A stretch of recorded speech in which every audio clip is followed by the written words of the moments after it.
They called him legacy, like it was a polite word for obsolete. 20 years in the system, reduced to a line item in a slide deck no one read twice. He didn't argue, didn't defend. Just closed his laptop the way surgeons finish clean work. Quiet, precise, final. No one noticed what disappeared with him. Not yet. Because in 5 minutes, dashboards would freeze, access chains would break, and the numbers, the real numbers, would start surfacing where no one wanted to look.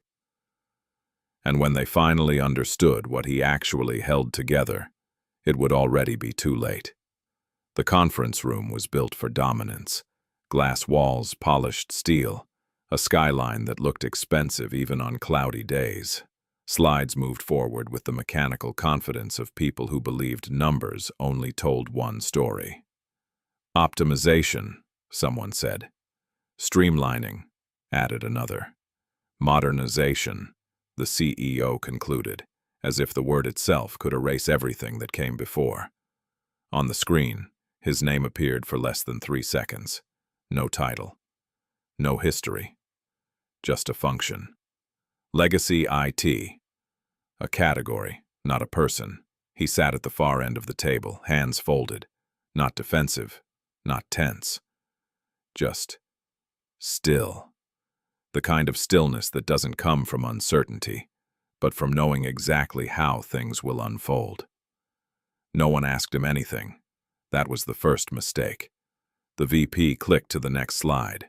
Bright arrows, clean diagrams, a new system architecture that looked flawless.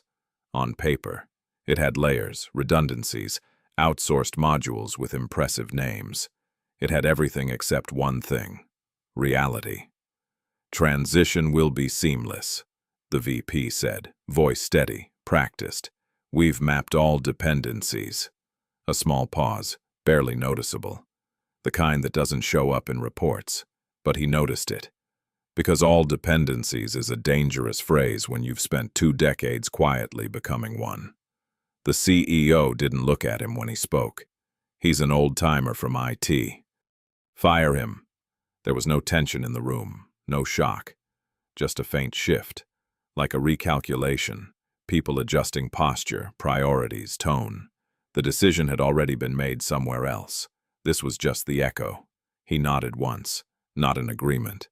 In acknowledgement. Then he stood up. No speech. No resistance. No attempt to explain what couldn't be explained in bullet points. He closed his laptop. And for a fraction of a second, something flickered across the main dashboard on the wall. A minor delay. A tiny hesitation in the system feed. No one reacted, because nothing had broken. Not yet. He walked out the same way he had walked in for 20 years, quietly, without needing to be seen. The door closed with a soft click. Inside the room, the presentation continued. The arrows still pointed upward. The projections still aligned perfectly. The future still looked controlled. Until 5 minutes later, someone noticed a number that didn't refresh. Just one. Then another. And somewhere, deep beneath the surface of clean architecture diagrams, something invisible shifted out of place. The kind of shift you don't fix with a meeting. The kind that doesn't wait. The kind that remembers exactly who held it together and who just left. They wouldn't understand it yet, but the system already did. At first, it didn't look like a failure. It looked like a delay. A single dashboard tile froze. Just one metric lagging behind the others like a late train no one worries about yet. The VP didn't stop talking. The CEO didn't look up. Slides kept moving, confident and clean. Probably a refresh issue, someone muttered. They believed that for exactly 23 seconds. Then a second panel stalled. Then a third. Numbers that were supposed to update in real time held their breath. Unchanged, unmoving. A quiet desynchronization spread across the screen, subtle at first, almost polite. The CFO noticed it before anyone else. He always did. "Why isn't the revenue feed updating?" he asked, not raising his voice, which somehow made it heavier. No answer. The analyst at the side table tapped keys faster than necessary. It's pulling. Just delayed. From where? The CFO asked. A pause, because that question didn't have a clean answer anymore. The VP stepped in, too quickly. We have mirrored data streams. Even if one node, another screen blinked. Gone, not crashed, not errored. Just gone, like a door that used to be there and now isn't. Someone tried to open the internal access panel. Permission denied. That got attention. Try again. I am. Use admin override. I don't have it. The room shifted, not panic. Something more structured, more dangerous. The kind of silence where people start recalculating their own exposure. Who has root? The CEO asked. No one answered immediately. Because everyone knew the answer. They just didn't like it. The analyst swallowed. He maintained legacy root access for cross-system integration. Maintained? The CEO repeated. Yes. Transferred to who? Another pause. Longer this time. Because maintained didn't mean documented. It didn't mean replaceable. It meant something far more inconvenient. It meant human. The CFO was already pulling up a separate terminal, an old interface, rarely used, buried beneath newer systems that looked better but knew less. His fingers moved slower now, more deliberate. Dependency mapping, he said quietly. Run it. That takes time. Run it. No one argued. The system began to compile connections. Real ones, not the polished diagram from the slides. Hidden links, manual overrides. Exceptions layered over exceptions, years deep. The first number appeared. $18 million tied to a data reconciliation loop no one else touched. Then another. $42 million dependent on a fallback protocol written outside standard architecture. Then the final aggregation hit the screen. $120 million. The room didn't react immediately. Because the number didn't just represent money. It represented something worse. A blind spot. The CFO leaned back slightly, eyes fixed on the report as if it might change if he waited long enough. It's not just dependency, he said. No one spoke. It's concentration. The word landed heavier than any alarm. Because dependency can be managed. Concentration is risk. The CEO finally looked at the empty chair at the far end of the table, the one no one had looked at before. Call him, he said. The analyst hesitated. His access is already revoked. Then call him. I don't have his number. Another silence. Sharper this time. Because suddenly the absence wasn't technical. It was personal. And in that moment, the entire room understood something they should have asked hours ago. Who exactly had they just removed from the system? And more importantly, what else had just left with him? The dashboards didn't crash. They simply stopped telling the truth. And that was worse. Because now, no one knew which numbers were real anymore. And somewhere outside that room, the only person who did was no longer inside the company. The realization settled slowly, like pressure before a storm.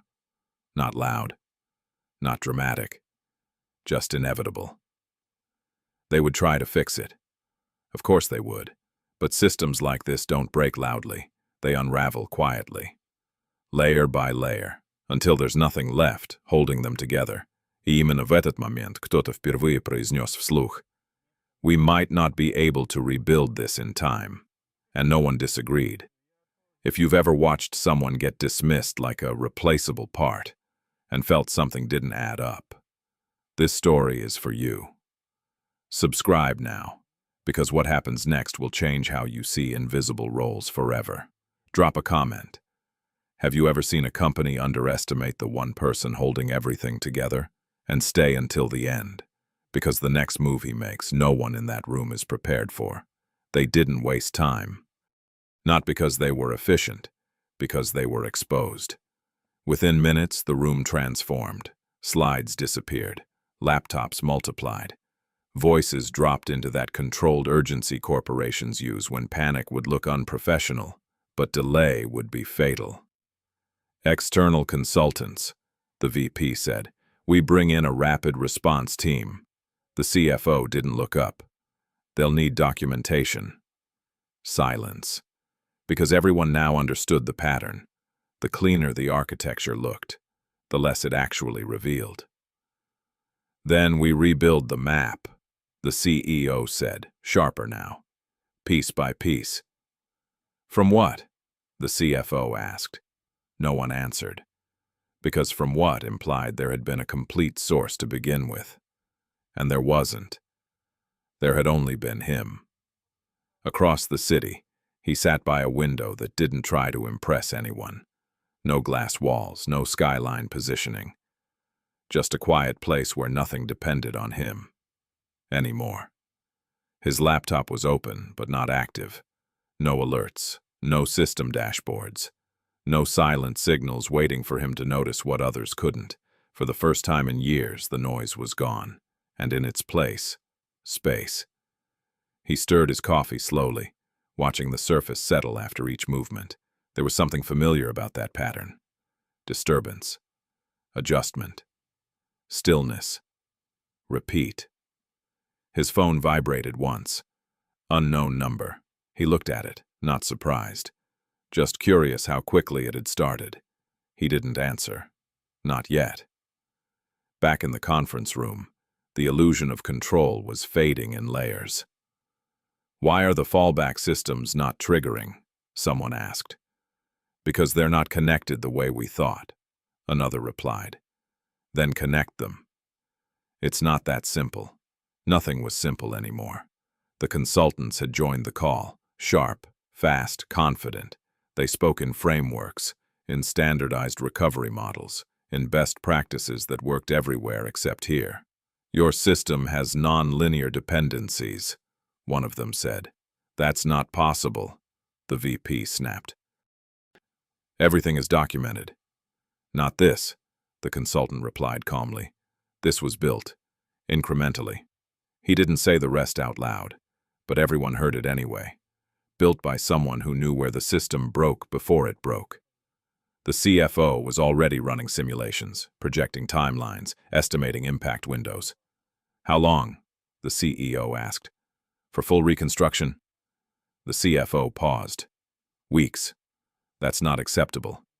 It's not optional. The words didn't clash. They simply sat there, incompatible.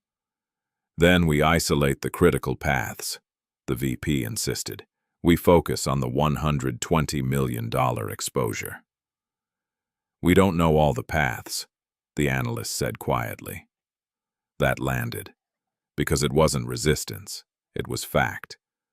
And facts, unlike presentations, don't adjust to pressure. The phone vibrated again. Same number. He let it ring.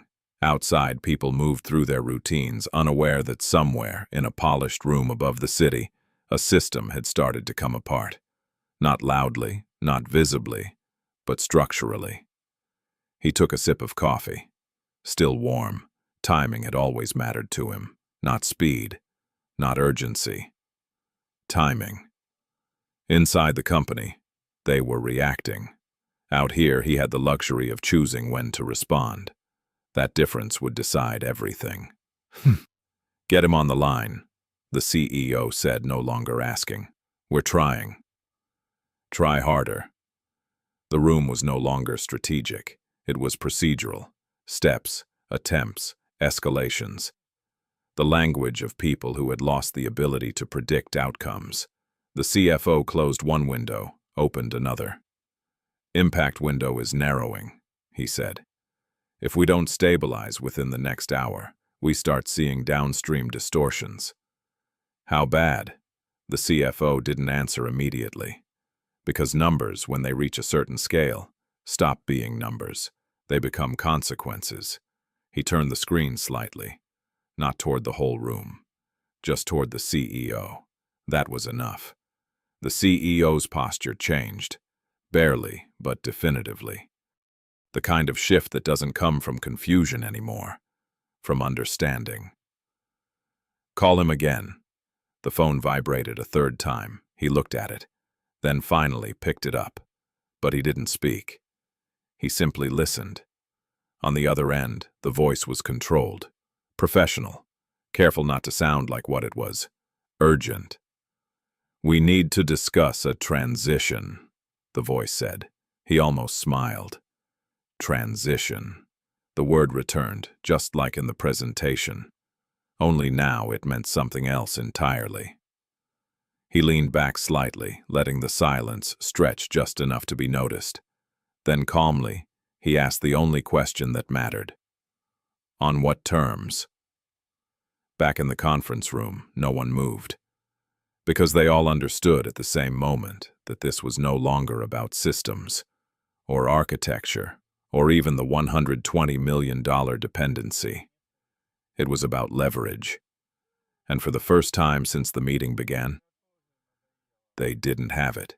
They moved him to a smaller room. Not by design, by instinct.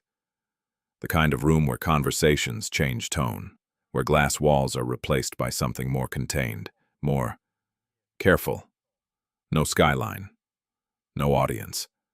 Just a table, a speakerphone, and the quiet understanding that this wasn't a meeting anymore. It was a negotiation. The CFO closed the door himself. That detail didn't go unnoticed. "Put him through," the CEO said. The line clicked. A fraction of a second of static, then silence. He was there. You could feel it. Not through presence, but through absence of noise. No background typing, no hurried breathing. Just a calm, measured stillness that didn't match the room he'd just left behind. "We need to restore system continuity," the CEO began, voice controlled, stripped of earlier certainty. "Let's discuss how we can facilitate your return." Careful wording. Not come back. Not help us. Facilitate. He let the sentence settle, long enough to be uncomfortable. Then, "You already initiated a transition," he said evenly. I respected that. The CFO leaned forward slightly. "We underestimated the depth of your integration, that's clear. We're prepared to correct that." "Correction requires clarity," he replied. "No aggression, no edge, just precision." "What exactly are you asking?" The VP cut in, faster than he should have. A mistake. Because asking what before defining why exposes urgency. He didn't answer immediately. He didn't need to. Silence in that moment was structure. Then he spoke. "Full system access, temporary." The analyst's eyes lifted. "Consulting contract," he continued. "External." "Defined scope." The CFO nodded once, already aligning numbers. "Deferred architecture review," he added. "Not during stabilization." The CEO's jaw tightened, almost imperceptibly. Because that line mattered. Review meant exposure. Exposure meant accountability. Not now, not while they still needed him. "And documentation," the VP said quickly, trying to regain ground. "We'll need full documentation as part of—" "No," he interrupted. First time, soft, but absolute. Documentation follows stability, not the other way around. Silence again. But different this time. He wasn't filling gaps anymore. He was setting boundaries. The CFO exhaled slowly. "Compensation? Direct, clean, necessary." He didn't hesitate. "Market rate, multiplied by urgency." The VP almost reacted, but stopped himself. Because even he understood. This wasn't a number they could negotiate like before. This was a variable tied to time. And time was already moving. "We can structure a premium," the CFO said carefully. "Performance-based." "No performance metrics," he replied. "Only outcomes." Another shift. Subtle, but decisive. Metrics can be debated. Outcomes cannot. The CEO finally spoke again, voice lower now. "And after stabilization," a pause, shorter this time, because that part was already decided. "I disengage. No drama, no condition. Just fact." The word settled heavier than expected. because for the first time, they saw the full shape of the situation. He wasn't negotiating a return. He was defining an exit on his terms, and they were paying for the privilege of reaching it. Outside, nothing had changed. Traffic moved. People checked their phones. Meetings continued in other rooms where systems still appeared functional. But inside this one, the structure had already inverted. The CEO looked at the CFO. A glance. Enough. The CFO gave a minimal nod. Decision made. Send the contract, the CEO said. No embellishment, no authority, just acceptance. On the other end of the line, he didn't respond immediately, not because he needed time, but because timing, once again, mattered. He let the silence stretch just long enough to confirm one thing. They were waiting now. Then he said, "I'll review," and ended the call. Back in the room, no one spoke for several seconds, because the realization was settling in layers. They had built a system that looked controlled. They had removed the one variable they didn't fully understand, and now they were negotiating with it, not as an employee, not as a resource, but as the only bridge between what the system was and what it had just become. The CFO finally stood up. "We have a window," he said, "not a solution." No one argued, because windows close. And this one had already started moving. The contract arrived in 9 minutes. Clean, urgent, expensive. Legal language wrapped around a simple truth. They needed him more than they were comfortable admitting. He read it once, not scanning, reading. Line by line, the way he used to trace system dependencies no one else could see. Clauses about scope, access, liability, silence carefully built into paragraphs that tried to sound neutral. One detail was missing. He added it, a single line, then sent it back. In the office, legal reviewed the revision in under 60 seconds. "What is this?" the VP asked, leaning over the table. The lawyer didn't answer immediately, because the line was precise, not aggressive, not excessive, just final. "Stabilization authority is exclusive during intervention window." The VP frowned. "He's asking for control." The CFO shook his head slightly. "He's defining responsibility. There's a difference. Control can be shared. Responsibility cannot." The CEO read it himself this time, longer than expected, then signed. Access was restored at 14:12, not gradually, all at once, like a system remembering its original state. For a moment, nothing visible changed. Then, the first dashboard flickered. A delayed metric snapped into alignment. A missing panel returned. A silent process resumed as if it had only been waiting for permission. In the server logs, patterns began to reappear. Old pathways, manual bridges, invisible shortcuts layered over official architecture. Not documented, but intentional. He didn't rush. That was the difference. Inside the office, they were measuring time in minutes. He was measuring it in sequence. Step 1, isolate distortion. Step 2, re-anchor data flow. Step 3, rebuild trust between systems that had forgotten how to speak without him. Each action was small, individually insignificant, collectively structural. "Revenue feed is back," the analyst said. "Partial," the CFO replied. "Improving."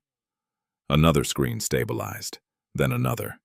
The room didn't celebrate, because they understood now. This wasn't recovery. This was translation.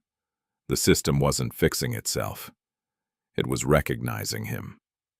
He opened a terminal no one else used anymore. Not because it was outdated, because it required understanding. Lines of code appeared. Not elegant, not modern, but effective. Adjustments layered over years, built in moments where speed mattered more than symmetry. He paused once, not for uncertainty, for choice. There were faster ways, Shortcuts that would stabilize everything within minutes. But those shortcuts would recreate the same dependency, the same blind spot, the same mistake. He didn't take them. Instead, he chose the longer path. Cleaner. Slower. Transferable. For the first time, he wasn't holding the system together. He was teaching it how to stand without him. "Why is it taking longer than expected?" the VP asked. The CFO didn't look away from the screen. "Because this time, it's being built correctly." That answer stayed in the room, unchallenged. Hours passed, not chaotic, controlled. The kind of controlled that doesn't come from pressure, but from alignment. By 1840, the final dependency cleared. $120 million exposure reduced to operational range. Dashboards synchronized, access chains restored. Silence returned to the system, but now it was different, not fragile. Stable. He closed the last terminal. No announcement, no confirmation. Just a quiet completion of something no one else in that room fully understood. A message appeared on the CFO's screen. Stabilization complete. Nothing more, no signature, no instruction. Just an outcome. In the office, no one spoke immediately, because they all felt it. The absence of pressure, the return of control. And something else, a realization that came too late to ignore. They had never actually seen the system, only the version he allowed them to see. At 1903, his access ended, automatically, as defined. No extensions, no exceptions. The CEO looked at the now stable dashboards. Perfect again, predictable, safe. But something had changed, not in the system, in the understanding of it. "Can we operate without him?" the VP asked. The CFO paused, then answered carefully. "Yes." A breath. But not the way we used to. Outside, the city lights came on one by one. Inside, the company returned to normal. Meetings resumed. Numbers flowed. Decisions continued. Everything looked the same. Except now, they knew exactly how close it had come to unraveling, and how quiet that unraveling could be. He didn't look back, didn't check the system, didn't wait for confirmation. Because he already knew something they were only beginning to understand. The real power was never in holding everything together. It was in knowing you no longer had to, and walking away anyway.